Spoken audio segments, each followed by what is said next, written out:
Redevabilité.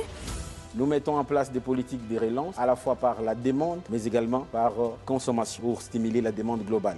Pour mobiliser les recettes, il faut avoir un cadre macroéconomique stable. Pour mobiliser les ressources extérieures, il faut avoir un cadre macroéconomique stable. Il y a un accroissement moyen d'environ 10% du niveau de mobilisation des recettes internes. Nous venons d'accéder pour la première fois de l'histoire de ces pays sur les marchés financiers internationaux.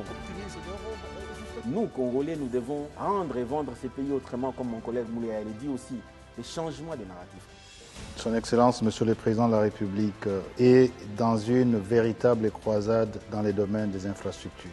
Tous les pays est en chantier. Les travaux qui concernent la route nationale numéro 1, qui part de Banana dans le Congo central et qui se termine à Kasumbalesa dans la province du Haut-Katanga, vous avez là 3300 km.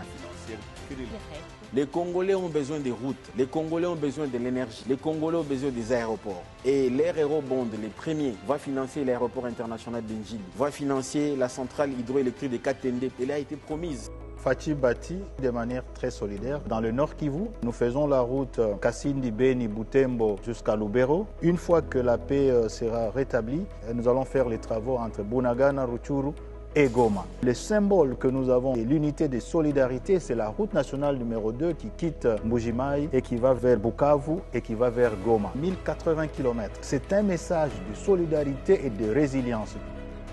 Nous venons d'une école, l'école du Sphinx délimité. Nous n'allons pas trahir ces enseignements jusqu'à ce que le progrès social s'ensuive et que ces peuples crient. Peuple d'abord n'était pas un slogan, mais toute une vision que Félix-Antoine Tshisekedi est en train de matérialiser pour un Congo uni, fort et prospère.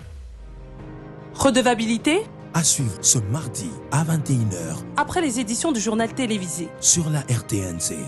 Redevabilité, le rendez-vous de la vérité des faits.